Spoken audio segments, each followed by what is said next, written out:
Magandang hapon sa lahat. So mga bata, naranasan nyo na rin ba magtaka sa mga bagay-bagay? Katulad na lang ngayon, nagtaka na rin ba kayo kung anong gagawin natin ngayon?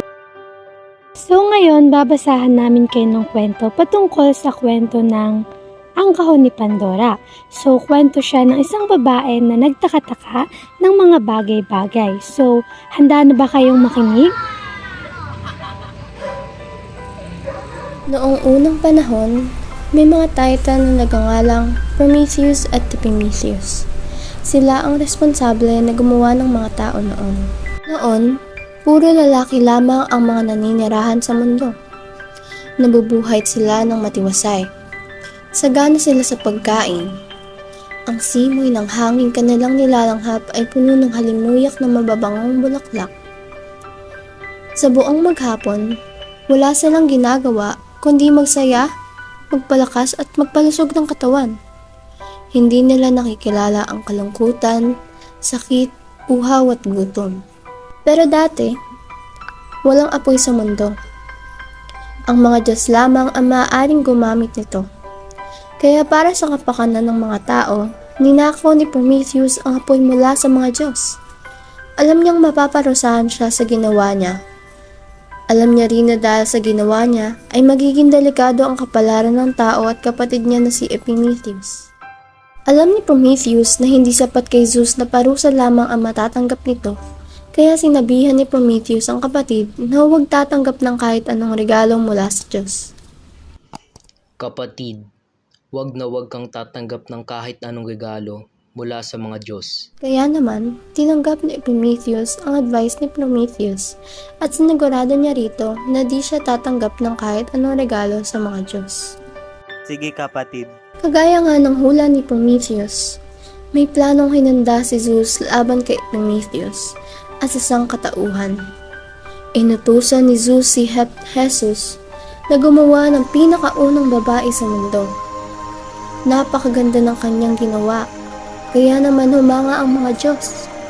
Ito ay kanilang biniyayaan ng mga kahanga-hangang handog. Biniyayaan siya ni Apollo ng kagandahan sa pag-awit. Ibinigay sa kanya ni Hermes ang kapangyarihang mang-akit at mag-udyok.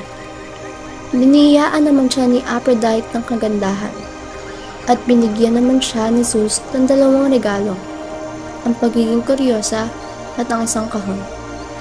Tinawag siyang Pandora na ang ibig sabihin ay kabuuan ng mga kahanga-hangang handog ng lahat ng Diyos. Si Hermes naman ang nagatid sa kanya tungo sa mundo ng mga tao papunta kay Epimetheus. Ngunit bago yun, pinabaon sa kanya ang isang napakagandang kahon na ibibigay naman niya daw sa mga kalalakihan. Ngunit hindi niya pwede itong buksan. Kalaunan ay napamahal na sa isa't isa sina Epimetheus at Pandora. Kaya naman nakalimutan ni Epimetheus ang bilin sa kanya ng kapatid na huwag tatanggap ng kahit anong regalo sa mga Diyos. Dinala ni Epimetheus si Pandora sa kaharian niya at si Pandora ay laging tinitingnan ng regalo na galing sa mga Diyos. Naisip ni Pandora kung ano kaya ang laman ng kahon.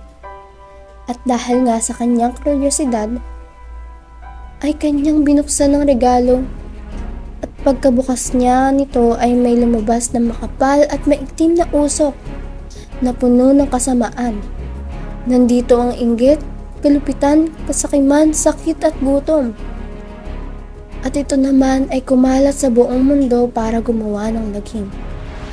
Sinubukan ni Pandora na isurado ang kahon, ngunit natagpuan niya ang pag-asa sa ilalim nito. Pag-asa ang nagbigay ng lakas sa tao na huwag sumuko sa buhay kapag hinaharap ang kasamaan at mga hadlang sa buhay. Dahil kay pag-asa, mas pinahaba ni Zeus ang parusa sa mga tao.